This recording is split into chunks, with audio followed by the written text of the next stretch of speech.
And I was so impacted by how Driscoll had degraded a lot of the women, how he had misspoken about scripture from my perspective. I walked across the street back to my office and I thought, if this is Christianity, I don't want to have anything to do with it. Welcome to the Cross Cultural Psych Podcast with Professor Paul Youngwin Kim. This podcast features conversations on the intersection of psychology, culture, and faith with renowned scholars in psychology and related fields. And now, here is Dr. Paul Youngwin Kim. Dr. Jennifer McKinney is a professor of sociology and director of women's studies at Seattle Pacific University. Jennifer is the author of Making Christianity Manly Again and co-author with Martin Lee Abbott of Understanding and Applying Research Design. Jennifer's research has published in the Journal for the Scientific Study of Religion, the Sociological Quarterly, the Journal of Youth Ministry, the Chronicle of Higher Education, and Christianity Today. Jennifer, so glad to have you. Thank you. It's really exciting to be here. I have so many questions I wanted to ask you, so I want to jump into them right away. The first set of questions are about your book, which I have a copy of here, and I read with great interest. So great job, and congratulations on the book.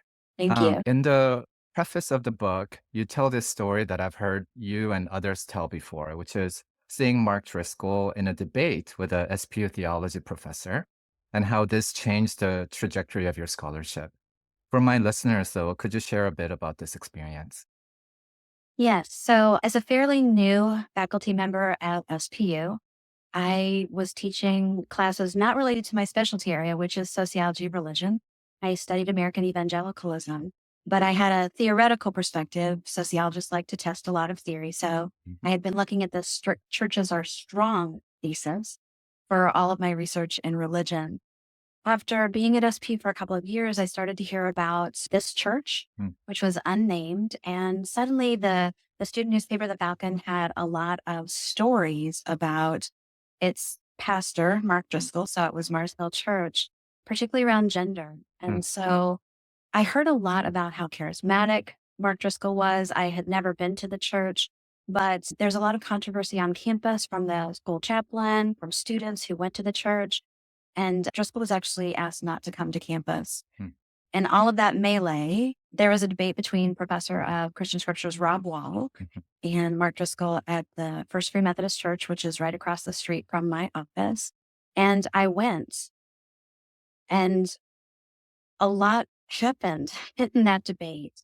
It was a theological perspective that I was not very familiar with. It was very much based on gender, based on hierarchy. As a lifelong Wesleyan, that just wasn't part of my oeuvre. But it also, as someone who studied American evangelicalism, it was kind of a surprise to me, which turns out it was kind of this new movement, which I ended up studying. But I walked out of listening to the debates, and I was so impacted by how Driscoll had degraded a lot of the women, how he had misspoken about scripture from my perspective. I walked across the street back to my office and I thought, if this is Christianity, I don't want to have anything to do with it. Wow. Yeah. As an adult Christian who really became an evangelical Christian as a graduate student, I had a lot to think about. And then at some point I realized that the tools of sociology could actually help me think through this particular church, which turns out to be part of a larger movement, which we're still experiencing in the United States and elsewhere. So this was a very personal project for me so that I could make sense as a Christian woman what this church was saying and why it was so attractive to people.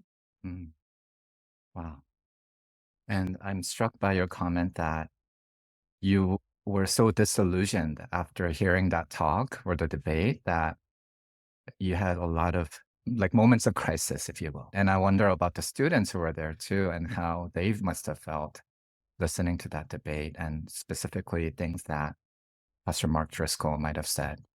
In your book, central theme is this gender theology. And if you were to describe that in a nutshell, I know it requires a lot of, you wrote an entire book on that, but if in a nutshell, what is gender theology and what is so attractive about it to people? And what are the dangers of gender theology? Yeah, that's a good question. one of the core I, ideologies at Mark Driscoll was very much centered around gender. Mm. When I first started to look at the church, on campus, there was a lot of controversy about the teachings of gender coming out of the church. Mm. So one of the things I had to figure out is that just that because people really don't like them Mm. and they're not consequential or not central to the church's theology, or is it more central? So initially I did a random sample of sermons from a year of sermons to find that gender pretty much came up in every single sermon, which told me Wow. that gender was central to the teachings of the church. Several years after I started to look at the sermons at the church, they would put up in their Marcel Church always did an end of year summary, their finances and their goals and what they did. And gender actually came up as the second distinctive of the church. So out of four distinctives of the church, they would talk about their reformed theology, but then they would talk about complementarian relationships, which was very central to the teachings of the church, which is what I discovered. And I Mm. started to do this research. I think that it was very popular at the time, and it's still popular whenever a culture is perceived to be in crisis, whenever there's a lot of upheaval, whenever there's a lot of social uncertainty, economic uncertainty, you get backlash movements to try and move toward a more nostalgic era Mm. of American culture. And one of the nostalgias is kind of that idea where people had very clear gender roles, that if Mm. women would stay home and take care of the home and family, and men would work and be economic providers, that when America experienced that in the 1950s, that was a stable moment in time. So if we can recapture that ideology, we can get back to that moment of social stability. Churches are not immune from these larger Mm. social forces that would create nostalgia for these particular moments in time. When Mars Hill was taking off as a church in the late 1990s, early 2000s, we were just experiencing a backlash to the Promise Keepers movement. Mm. 9/11 happened. Things were extremely unstable in the country, and the world that we had known had changed. And so this type of theology gets hooked into Christian orthodoxy as if it is the self-evident way that things should happen. Mm. If you do a longer look at Christian history, this is problematic. Even the first 1500 years of the Christian church, marriage wasn't the vaunted position. That comes after the Reformation. Mm. Being single and celibate so that your heart's not divided is Mm. actually the preferred position, at least in terms of the church fathers and how they were writing. Mm. So the question as a sociologist who's also Christian is, when does this type of gender theology show up where it's so central to the teachings of a church that it almost replaces general Christian orthodoxy, or it's Mm. put right up there with all of the pieces that we talk about in the Apostles' Creed or the Nicene Creed? But it does become much more popular when people feel like they're not clear in terms of what social roles should look like. So this is very attractive to a lot of people at certain moments in time. Mm. And as you're describing that tendency to have this type of thinking be really popular and kind of, I guess, draw people in, I think we can see so many parallels to even today in thinking about public discourse regarding what kind of a state our nation is in, and then therefore we need this kind of a leader. In your book, you also talk about that as well. But yeah, thank you for sharing that. You've already mentioned or alluded to this, but as you were doing this research on Mars Hill, what was one thing that was most startling or most striking to you? Something that maybe surprised you, or maybe you thought, oh, that's worse than I thought it would be, or something like that where it struck you as surprising. Yeah, that's a great question. I think what I was most surprised about is that for someone who would describe herself as an evangelical Christian Mhm. who went to grad school to look at sociology, religion, but particularly the American Christian church, Mm. how it shifts over time, what it means, why does the Christian church have so many denominations and trans-denominational Mhm. traditions? When I looked at Mars Hill, I recognized that there's a huge umbrella of Christianity, and that complementarian theology, even though the phrase complementarianism itself doesn't really show up until the late 1980s Mm. as an ideology and then a gender theology. The ebbs and flows of how Christianity functions means, these things show up. at particular moments in time. One of the things that gets attached to churches who have such a strong gender theology is hierarchy. And when you have that hierarchy, there's a sense that the message that is given in these types of churches is the only Christian truth. Mm. And so a lot of these churches have charismatic leaders. A lot of them are non-denominational. And so the perspectives are familiar to Christians, but the way the message is delivered makes it feel like this charismatic, non-denominational church leader has special revelation from God. Mm. And I think what I was most surprised about is the number of people who felt so abused by the church, the people at the church's teachings, that they left Christianity altogether. Mm. So in some ways, they had been convinced that the church's teachings were the only true teachings of Christianity, Right. so that when they couldn't follow the teachings anymore, Mm. that they weren't actually Christians. Wow. And reading their stories, listening to their stories was devastating because they were convinced that they could not be real Christians. And so they walked away from Christianity altogether. That is, I mean, I can only imagine how devastating that was for you as interviewer and also in looking through the data very carefully and seeing those themes. Yeah. And that idea of equating a charismatic leader with Christianity or what is the standard in Christianity, that that seems really dangerous and very scary.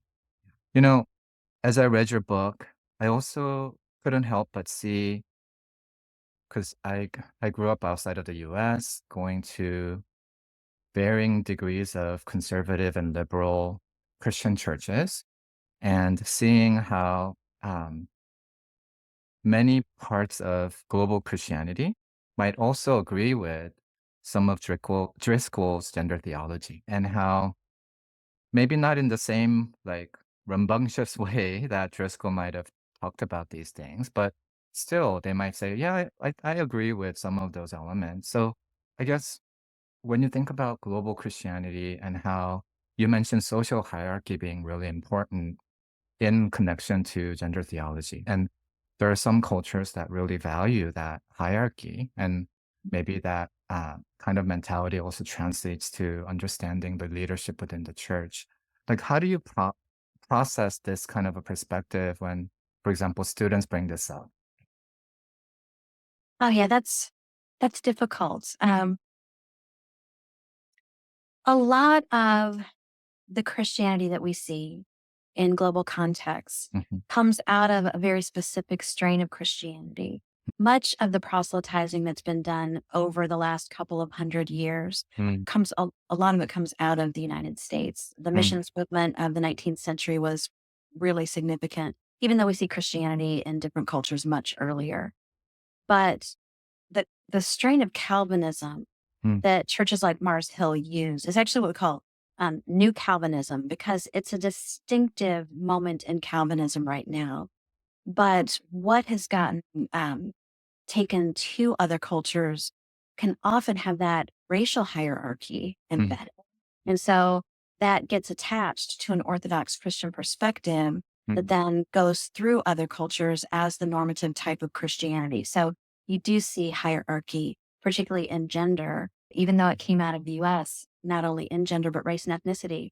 Even though most of the Christian missionaries in that Christian movement were women initially, there's a backlash in American culture that then reverberates through the Christian missions movement in the late 19th century, which is the muscular Christianity movement, Mm. which tries to re-solidify a hierarchical ideal of gender, where previously women had been allowed to teach men in other cultures, which also illustrates a hierarchy in race, ethnicity as well, and nationality. But then men took over those particular movements. So Mm. I do see a lot of this strain of Calvinism. And for, Mark Driscoll was extremely colorful and unique Mm. in a lot of ways. His message isn't that unique. Mm. And it's been, as we talk about these ebbs and flows historically of why gender theologies come up, you see that he founded an organization called Acts 29, for example, that planted over 1,000 churches across multiple continents,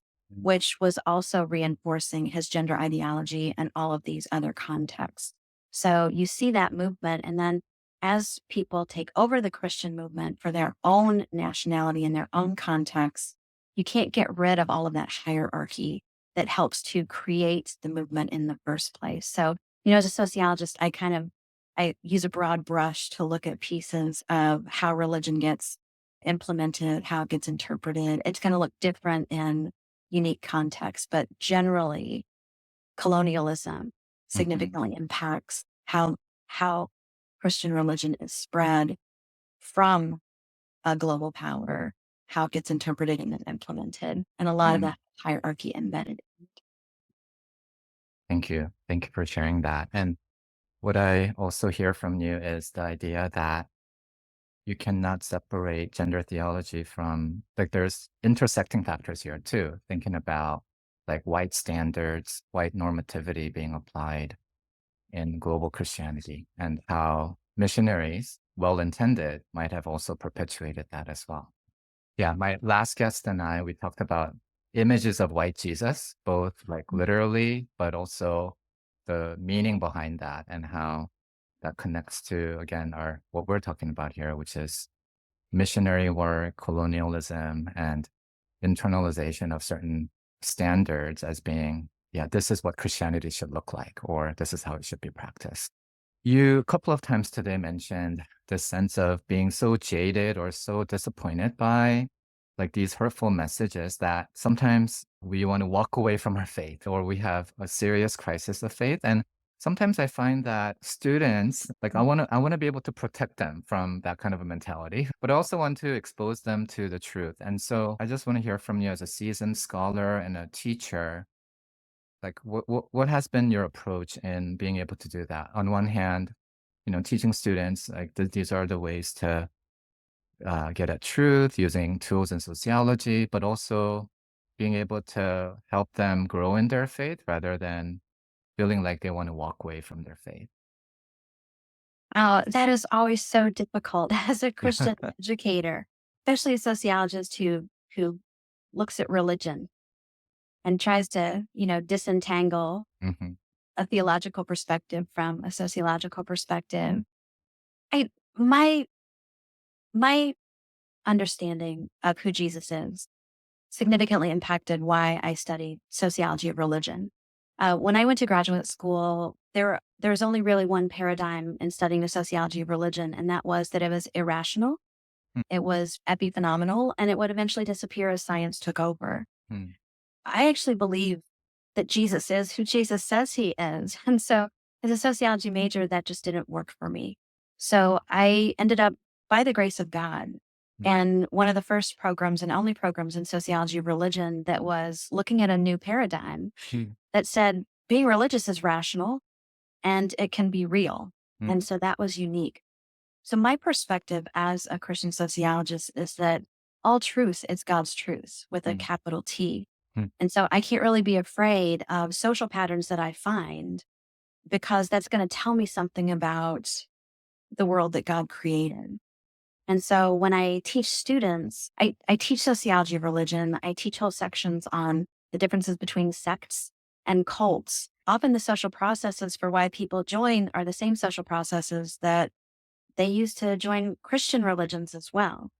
People grow up in religion. We get socialized into it. That's our social capital. So I try to set that out. But at the same time, knowing what I know about all of these social processes, I still choose to be a Christian who reads the scripture, who believes Jesus when he says that he is the light of the world. And so partly when I came to SPU and we talked about the integration of faith and learning, I actually had way more trouble with that than I thought that I would. And I was a charismatic evangelical Christian coming to SPU. And yet, having been trained in the secular academy to be a good sociologist, it had been easy for me to be a Christian who is a sociologist, or a sociologist who is a Christian. But in the classroom, how I was trained to be a sociologist Right. didn't necessarily communicate my Christianness. Mm, So mm, I had to get a sense from the students what they were struggling with.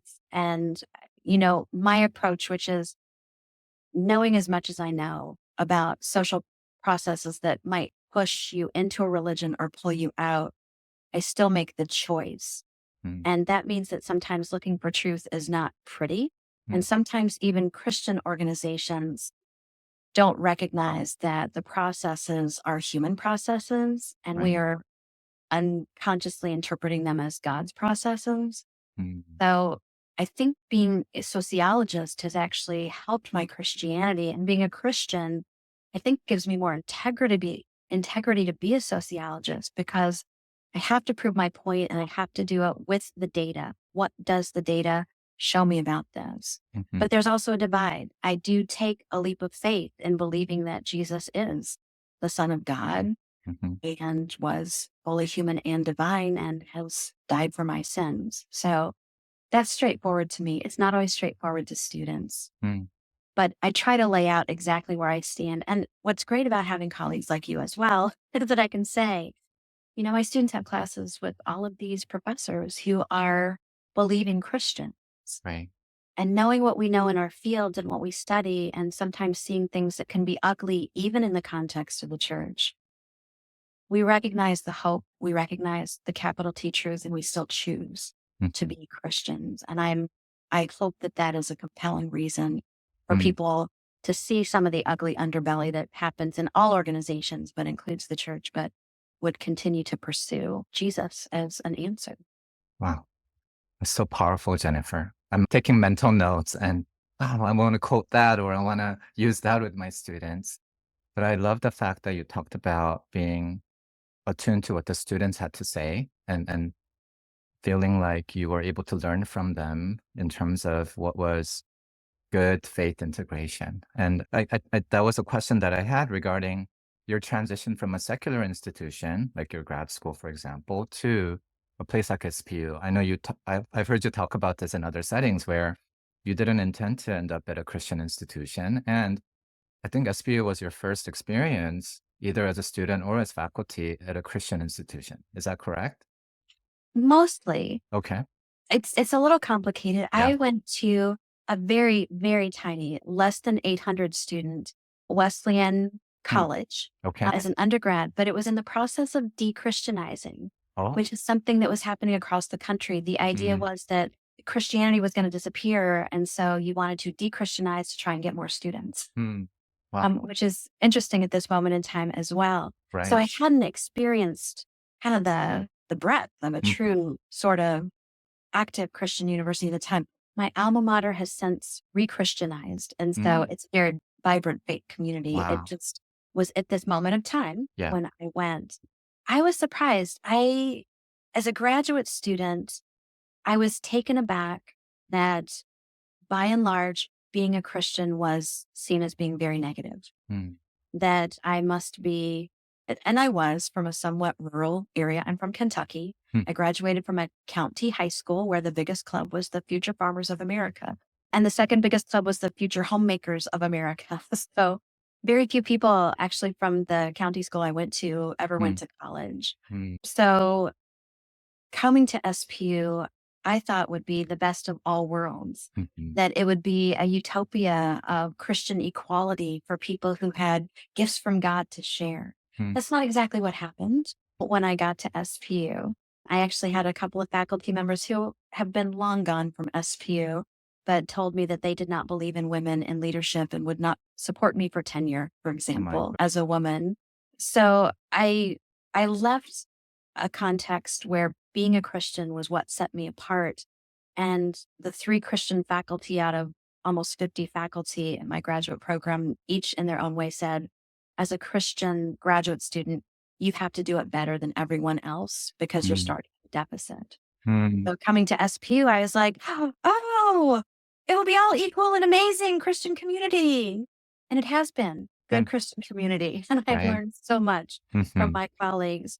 But I also ran into a significant amount of sexism, which I did not anticipate. Um, yeah, even getting a computer, I was told that I couldn't get a new computer because I wasn't a real faculty member when Oh I my first came to goodness. SPU. I haven't experienced that kind of thing in a really long time, but Mm, it gave me a lot to think about, which probably helped prepare me to do the work with gender and religion, looking at Mark Driscoll and Mars Hill. That I mm, was suddenly thinking about gender, right, whereas a graduate student, I wasn't thinking about gender at all. I was just right. so consumed by religion as an institution that I didn't really look at the intersections of gender. Mm, mm. Oh, I mean, that just makes my blood boil to hear about those examples of overt sexism. My next question is connected to this conversation, which is you now direct the women's studies program at SPU, and it's women's studies is unfairly stereotyped in some Christian circles. And I'm curious what that's like for you to direct that program in Christian higher education and also to teach classes and mentor students in that setting. Do you think it'll be different if you were at a secular institution, for example? What kinds of encouragements and pushbacks have you gotten regarding that program?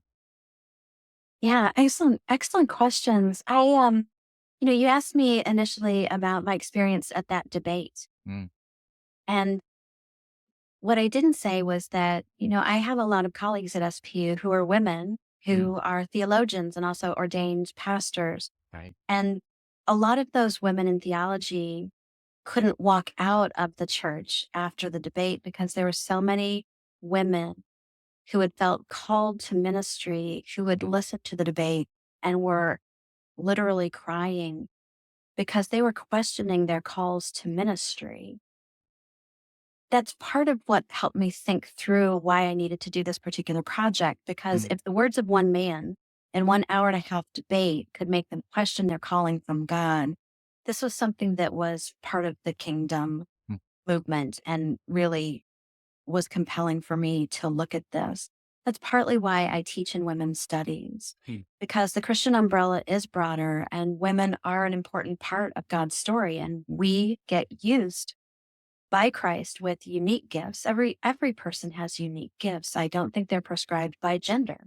mm, And so looking at a women's studies program, SPU had a women's studies program that started maybe 10 to 15 years before I came to SPU. It had kind of fallen by the wayside. And then, given what was happening in the context with Mars Hill, I was suddenly interested in issues related to gender, and women's studies seemed like a good place to look at the breadth of what the state of women is in the culture at this moment in time, how it has ebbed and flowed over time, and how religion, particularly Christianity, speaks into that. So my students are always surprised at mm, the women that they haven't heard. Some of the earliest martyrs in the Christian movement were women in Carthage, coming out of Northern Africa, that vary as much against the picture of the white Jesus that you were right. talking about earlier. Mm, So the intersections of race and gender and Christianity are just things that have been invisible to a lot of my Christian students over time. So a women's studies program is a way to look from a sociological perspective, an interdisciplinary perspective at the state of women, how that does shift over time, and how institutions like the Christian church are just like other social institutions and adopt and react and respond to gender given a particular cultural moment. mm, And mm, oftentimes that doesn't look that different than the larger culture. We talked about gender theologies and this idea of complementarian relationships. Most Americans would say that the traditional family ideal looks pretty much the same as a complementarian ideal, but it's often seen as a countercultural movement, mm, which as a sociologist is interesting to me because to me it actually feels like a cultural movement, and mm, that's what the data would show. So a right. women's studies program from a Christian perspective, I think gives students more tools to think more broadly about gender, women, Christianity, and just how particular moments in time produce particular outcomes. Mm.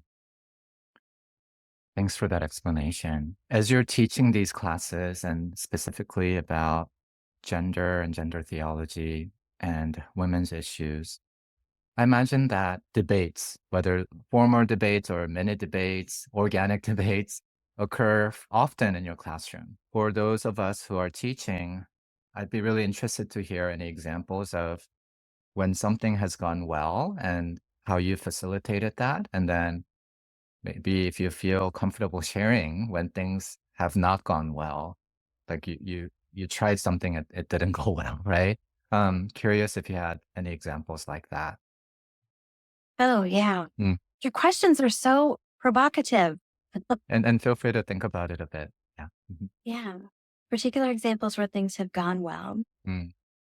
I think I have learned a lot from my students about what I had taken for granted for my generational context compared to theirs Mm. in terms of gender. For example, I grew up just before the purity culture movement within Mm. Christianity, but all of my students over the last 10 years grew up in or post, well, mostly in purity culture movement. Mm. So learning from them, their experiences and how they felt ill-equipped to talk about particular things and how many of them feel shame Mm. around that particular movement. So looking at the movement in depth, how it started, Mm. how it moved through the states, what impact it had based on statistics has been very healing for a lot of my students. Because when I will say, because I've heard it from them, that the purity culture has impacted them, to actually call it out, put it in a cultural context, they have said that that is something that allows them to begin to heal and move beyond that context. Mm. Even to hear that it's not a Christian movement that's always been around, that Right. it has a very clear beginning and it now has pretty much a clear ending, Mm. and not knowing how that has manifested. So being able to take any of their experience and put it on a broader spectrum. And mostly the last couple of years, I've been doing that using the purity movements. Mm. Things that have not worked well. Mm. I could probably use the same examples. You know, there's nothing wrong with wanting to enter a marriage relationship being pure, not Mm. sexually active. According to the data, that's actually pretty unusual. Even students who took a purity pledge Mm. really only delayed age at first sex for about a year. And Mm. we have a lot of really clear data, which is partly why my students feel so much shame around this movement, Mm. because they were taught that even, kissing someone before marriage is bad. Mm. And if they have transgressed those rules and kissed someone before marriage, they have a lot of angst and shame around that. Mm. But we still have students who grow up in movements where roles are supposed to be very clear and rules are also very clear about what that looks like. Mhm. And so things that haven't worked well is to be trying to put this in a cultural context when students aren't ready to recognize that the church does react in favor of or against other social forces at the time. Mm. And to have students then just shut down Mm. because their experience is only within the context of this type of a moment and this type of a movement. Right. And they're not really able to, at that moment, process that there was a before this kind of Mm. movement. And a lot of Christians have no idea when we talk about a purity movement, what that is, because it's conditioned by a particular moment in time. Mm. So that can just shut students down.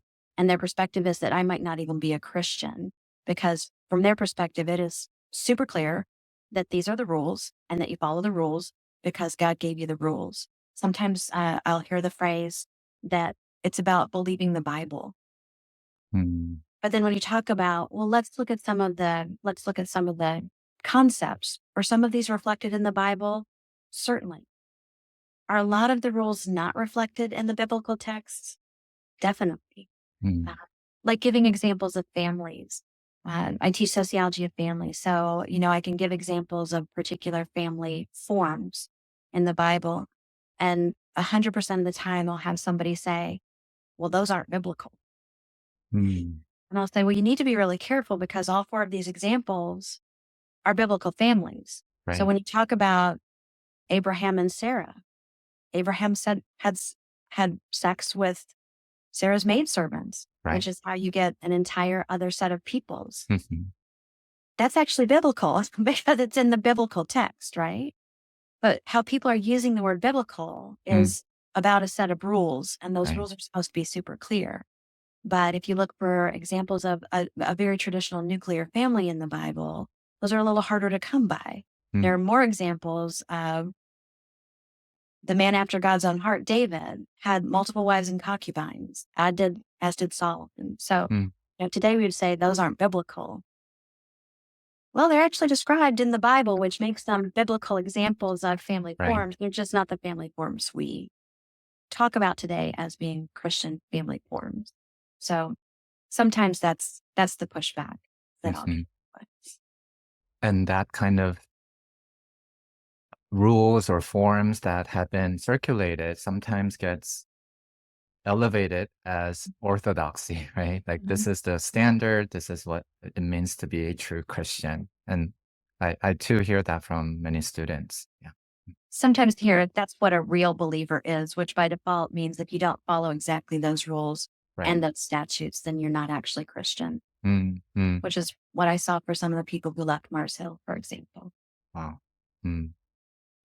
I I imagine that, I know students love you, right? But I also imagine that there are times when students who are grappling with these issues might push back against what you're teaching, against the perspectives that you're asking them to grapple with. And so, how do you manage that? How do you, I guess, handle resistance from students? And maybe like sort of a parallel might be for me, I sometimes, many times actually, get pushback regarding how I teach about racism and racial microaggressions, sometimes to the degree where like I am accused as not being as empirical and inserting my own agenda, those kinds of things. So I don't know, Jennifer, do you have similar experiences or maybe different kinds of pushback that you've heard from people, including students? Yes, and I am sorry that you have experienced that. It's interesting that as a woman who teaches on gender and women's studies, there's a sense that if someone doesn't like what the data say, then that's when I have an agenda, Mm, right? Or that's how it gets interpreted. right. Well, those statistics or, that data show that there's a gender wage gap, right? Most people don't believe that there's a gender wage gap today. Mm, I actually go through 4 different levels, macro, meso, micro illustrations of this gap because it is still there. mm, But people don't like that. And so the assumption is that I'm either massaging the data or I'm using data that just proves my point, manipulating data. Because as a woman who teaches in these areas, there's an agenda. In some ways, I think with social science, people really misunderstand social scientists that it's not my job to indoctrinate students. It is my job to show them the reliable and valid data that we have. And I think that students really underestimate how we get to that data, that we actually have decades worth of research that has been done with integrity and is reliable and valid.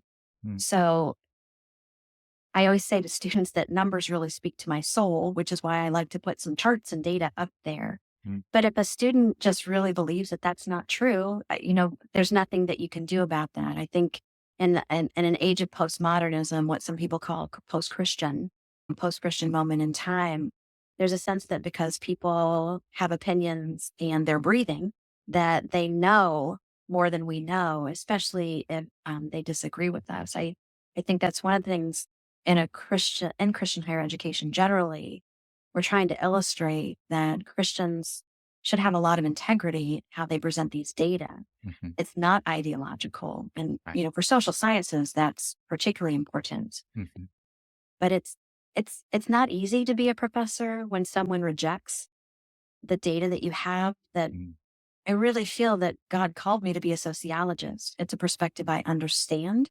mm, It's a little bit of an unusual perspective in an individualist focused culture. mm, And that's the gift that I have to bring to students. right. So when you get a lot of pushback with the data, that's obviously difficult. But, Mhm, students have agency. mm, And the idea of a Christian higher education is to illustrate that Christians can have integrity, they can do this research, and that over time, understanding a broader perspective that is from a Christian perspective, I think it's worth the push. mhm. Yeah. I admire, Jennifer, your sticking to what is your strength, which is presenting data and interpreting it and really not from a biased perspective, but here are the numbers. Here's the chart that illustrates this. So I really appreciated that perspective. And yeah, I also appreciate your point that students, they will persist in their belief, that belief perseverance is a reality. And so I think it reminds me that we have limits in terms of how much influence we can have on our students. I had this question because, and I think I know what the answer would be, but if you had to pick one class that you enjoy teaching the most, what might it be? Um, you know what? I don't have Hmm. a favorite class. And sometimes my students always ask me, is this your favorite class?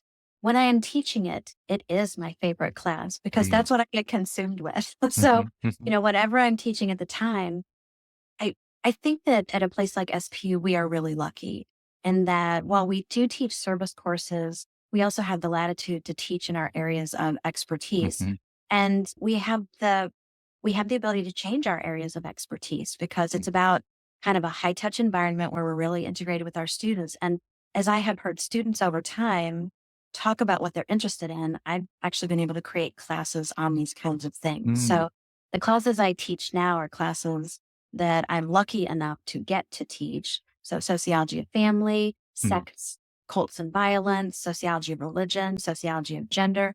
mm, Next year I'm going to teach the music of protest to look at the protest movements over the last 100, mm, 150 years in the US and how that is reflected by popular culture through music. mm. So every time I'm teaching, I'm obsessed with that class. Wow, that's amazing. That I want to take that class, music of protest. You're pointing into the sort of the benefit of being in Christian higher education that's very high touch, where we are in this uh, sort of listening mode to our students, and based on that, being able to serve them with amazing classes like that, music of protest. I I will imagine it's sneak some sociology in there for sure, yeah, but yeah, yeah, for sure. I also think then, I mean, you enjoy the work, but it is a lot of work to be responsive like that to student requests, where you're not just teaching the same classes over and over again, but you are constantly generating new materials and new courses to serve our students.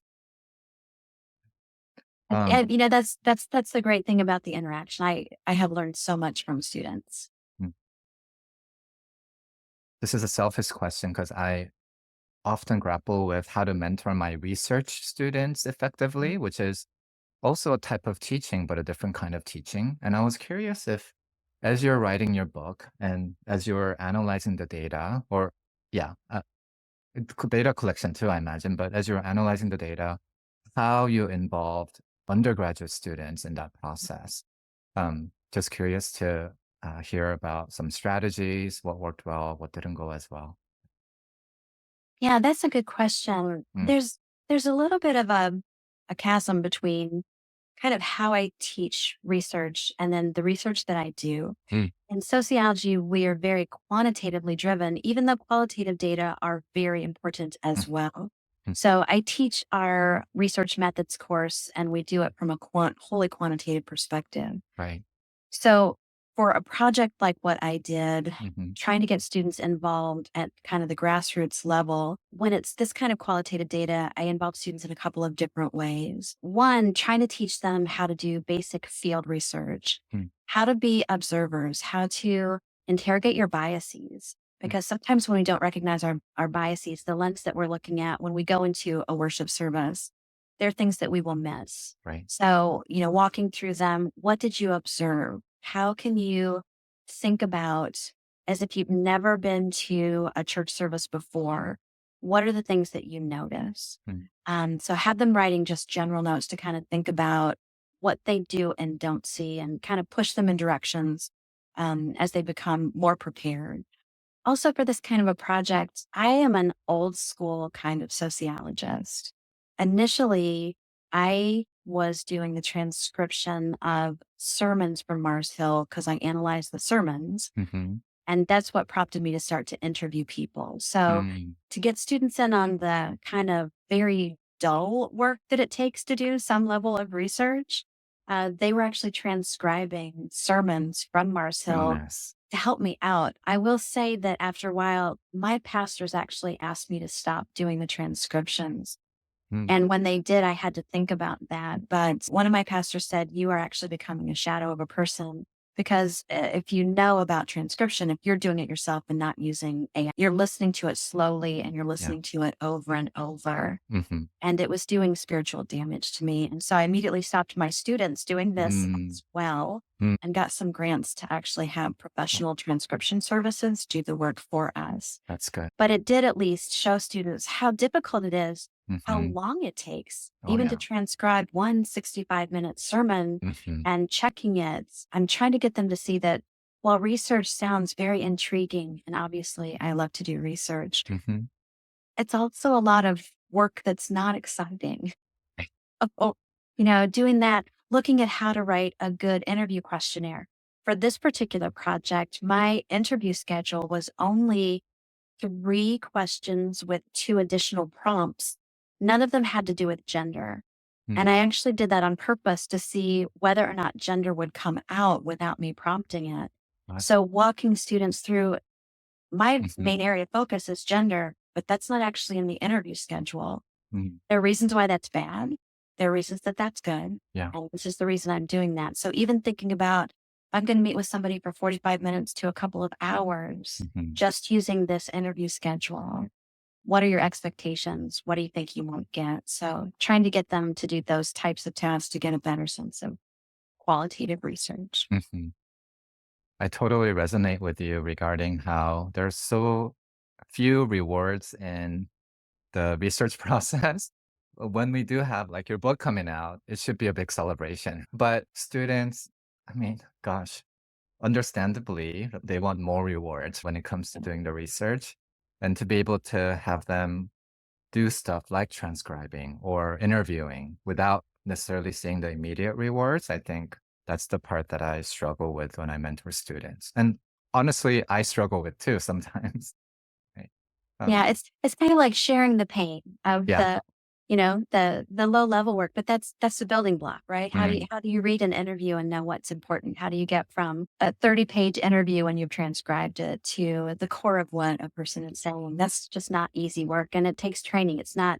I have students who will talk about how intuitive research is, but it's not always intuitive. It right. actually takes a lot of discipline and training. Mm, And I think our students learn a lot from being able to participate.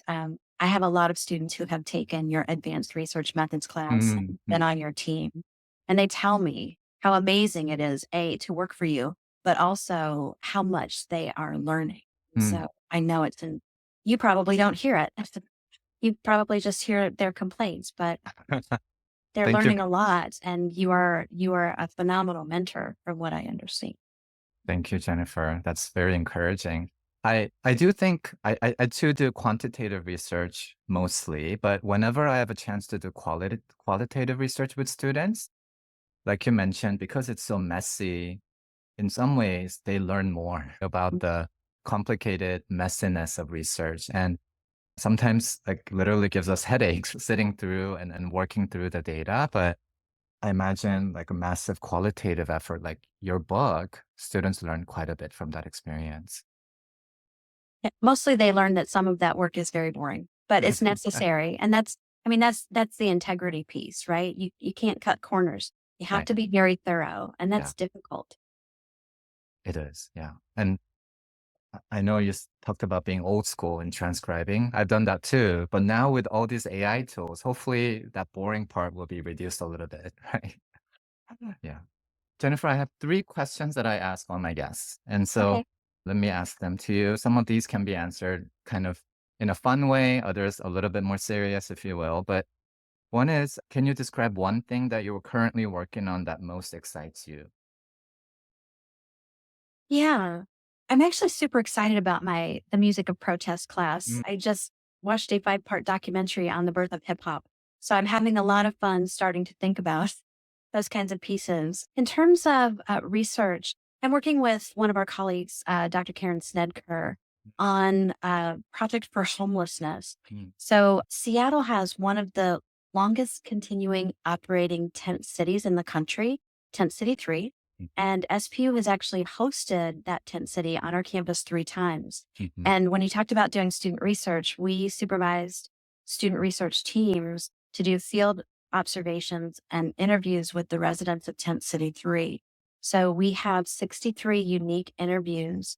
Mm. And because of other projects like my Mars Hill book and Karen finished writing a book on the mental health courts, we're a little bit behind. And then COVID happened to getting this research out. So we're working on a book looking at the lives of people who have chosen to live in a tent city, what that means in terms of the larger problem of homelessness, what that means for a university to host a homeless encampment. Wow. So we're working on that pretty actively, trying to get that ready to be done. Amazing. I'm excited to see that come out. Um, if you had one advice for new faculty or advanced graduate student who's interested in Christian higher education, like what advice might that be? Wow, that's hard. Mm. I think that if someone is interested in Christian higher education, I actually think that is a central component to vocation. Mm. And I think that that's something that Christian universities need to actually ask Hmm. candidates. So I think if a graduate student is interested in Christian higher education, they really need to do a little bit of more work. Just because you're a Christian doesn't mean you're necessarily going to fit into Christian higher education. So I would take a more Mm. in-depth look at what that means. Sometimes as Christians who get PhDs, it seems like that's just going to be a natural fit. But each Christian Right. university has its own ethos. It's got its own kind of inner workings. And you want to know that you are actually committed to Christian higher education as opposed to just being committed to having a PhD and being an educator, that Mm. there's something unique about the relationships that we have with each other and with our students where Christian faith should be centered, not secondary to our disciplines. Right, right. I think that's really well put, that even Christian schools between them have their distinctives, and being able to see how you fit in that context.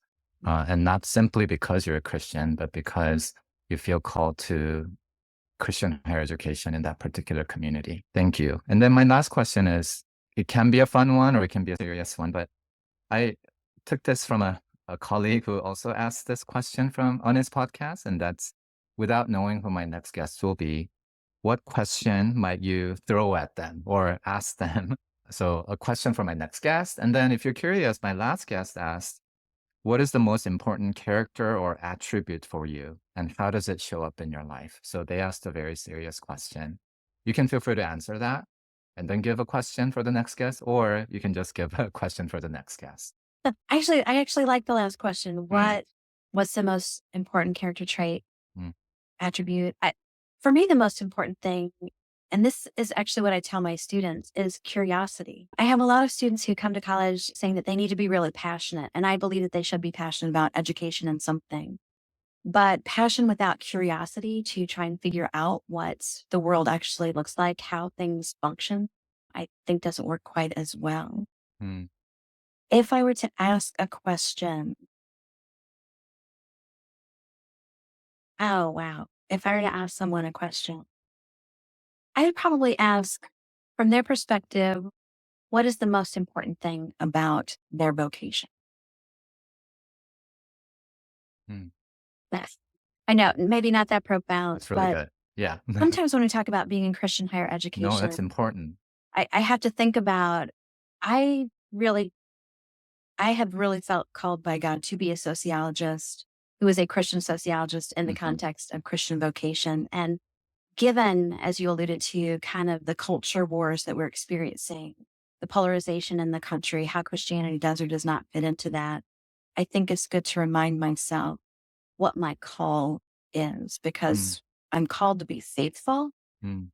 And if I know what that clear call is, being faithful becomes clearer, Mm. and some of the secondary things kind of go away. So that'd be the question I think would be good for folks to think about. Yes.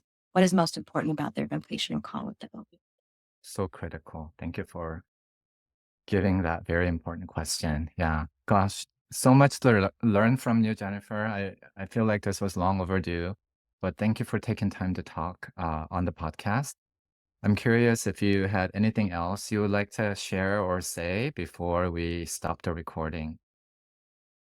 Yeah, no, I'm glad you're doing this work. I think this is really important work. It's very exciting for me to get to talk about things that we're not always asked. So this is a great opportunity. Mhm. Thank you. Thank you. Thank you again. Thank you for listening to the Cross Cultural Psych Podcast with Dr. Paul Youngman Kim. We hope this content was meaningful. If you enjoyed the podcast, we invite you to write a review on Apple Podcasts and Spotify. Also, let us know what you'd like to see covered in future episodes. We hope you will join us next time. I don't know why my video went out, but Oh, I was like, I'm still here and I can hear you, but I cannot. yes. One moment, Jennifer. Sorry. This is where we have to, I think I might have to unplug my camera real quick.